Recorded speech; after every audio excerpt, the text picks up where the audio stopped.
ದೇವರ ಅತಿ ಪರಿಶುದ್ಧ ನಾಮಕ್ಕೆ ಸ್ತೋತ್ರವಾಗ್ಲಿ. ಆದಿಕಾಂಡ 21ನೇ ಅಧ್ಯಾಯ 14ನೇ ವಚನದಲ್ಲಿ ನೋಡುತ್ತೇವೆ, ಒಂದು ದಿನ ಅಬ್ರಾಮನು ಎದ್ದು ಆಗರಳಿಗೆ ಬುತ್ತಿಯನ್ನು ಒಂದು ತಿತ್ತಿ ತಣ್ಣೀರನ್ನು ಕೊಟ್ಟು ಅವಳ ಹೆಗಲಿನ ಮೇಲೆ ಇಟ್ಟು ಮಗುವನ್ನು ಒಪ್ಪಿಸಿ ಕಳಿಸಿಬಿಟ್ಟಿನೆಂದು ನೋಡುತ್ತೇವೆ. ಅವಳು ಹೊರಟು ಬೇರ್ಷೆಬ ಕಾಡಿನಲ್ಲಿ ಅಲಿತಾ ಇದ್ದಾಳೆ ಎಂಬುದಾಗಿ ನಾವು ನೋಡುತ್ತೇವೆ. ಆ ಬೇರ್ಷೆಬ ಕಾಡಿನಲ್ಲಿ ಆಗರಳು ಅಲಿತಾ ಇದ್ದಾಳೆ. ಆಕೆ ಕುಡಿಲಿಕ್ಕೆ ನೀರು ಖಾಲಿಯಾಗಿದೆ, ತಿಥಿಯಲ್ಲಿ ನೀರು ಖಾಲಿಯಾಗಿದೆ, ಊಟಕ್ಕೆ ಏನು ಇಲ್ಲ. ಆ ಮಗುವನ್ನ ಒಂದು ಕಡೆಗೆ ಮಲಗಿಸಿ ಆಕೆ ಅಳುತ್ತಾ ಇದ್ದಾಳೆ. ಬಿಲ್ಲೋಗೆಷ್ಟು ದೂರ ಹೋಗಿ ಆ ಮಗುವಿನ ಎದುರಿಗೆ ಕೂತ್ಕೊಂಡು ಆಕೆ ಅಳುತ್ತಾ ಇದ್ದಾಳೆ.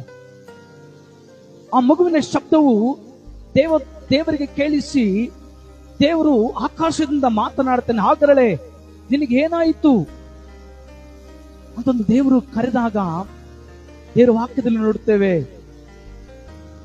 ಆಗರಳನ್ನು ದೇವರು ಆಶೀರ್ವಾದ ಮಾಡಿ ವಾಗ್ದಾನ ಮಾಡ್ತಾನೆ,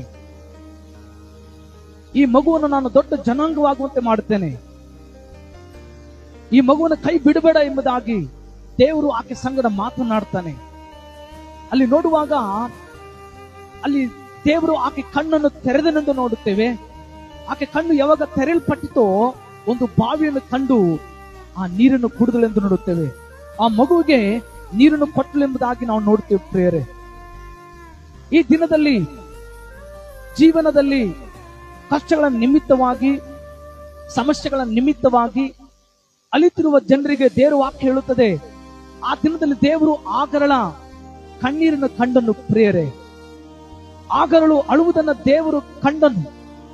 ದೇವರು ಆಕೆಯನ್ನು ಪರಾಂಬರಿಸಿದನು. ದೇವರು ಆಕೆ ಕಣ್ಣೀರನ್ನು ಹೊರಿಸಿ ಆಕೆಯನ್ನು ಸಂತೈಸಿದನೆಂದು ವಾಕ್ಯದಲ್ಲಿ ನೋಡುತ್ತೇವೆ. ಈ ದಿನದಲ್ಲಿ ನಿಮ್ಮ ಜೀವಿತದಲ್ಲಿ ಕೂಡ ನಿಮ್ಮ ಕಣ್ಣೀರು ದೇವರು ನೋಡುವಾತನಾಗಿದ್ದಾನೆ. ದೇವರ ವಾಕ್ಯದಲ್ಲಿ ನೋಡುತ್ತೇವೆ, ಒಬ್ಬ ಮನುಷ್ಯನ ಕಷ್ಟದಲ್ಲಿ ದೇವರಿಗೆ ಮೊರೆಯಿಡುವಾಗ ದೇವರು ಮೊರೆಯನ್ನು ಕೇಳಿ ಅವನ ಕಣ್ಣೀರನ್ನು ಒರೆಸಿರುವುದಾಗಿ ವಾಕ್ಯದಲ್ಲಿ ನೋಡುತ್ತೇವೆ. ಈ ದಿನ ದೇವರು ನಿಮ್ಮ ಕಣ್ಣೀರು ಏನೇ ಇರಲಿ, ನೀವು ಯಾವ ವಿಷಯಕ್ಕಾಗಿ ಅಳುತ್ತಾ ಇದ್ದೀರೋ ದೇವರು ನಿಮ್ಮ ಕಣ್ಣೀರನ್ನು ಒರೆಸುವನಾಗಿದ್ದಾನೆ. ಆ ದಿನದಲ್ಲಿ ಆ ಕರಳನ್ನ ಸಂತೈಸಿ ಆಕೆ ಕಣ್ಣೀರನ್ನು ಒರೆಸಿದಾತನು ದೇವರು ಇವತ್ತು ನಿಮ್ಮ ಕಣ್ಣೀರನ್ನ, ನಿಮ್ಮ ಜೀವನದಲ್ಲಿ ಬಿಡುಗಡೆಯನ್ನ ಆತನು ತರುವ ದೇವರಾಗಿದ್ದಾನೆ. ದೇವರು ಈ ವಾಕ್ಯದ ಮೂಲಕ ನಿಮ್ಮನ್ನು ಆಶೀರ್ವಾದ ಮಾಡಲಿ. ಆಮೆನ್.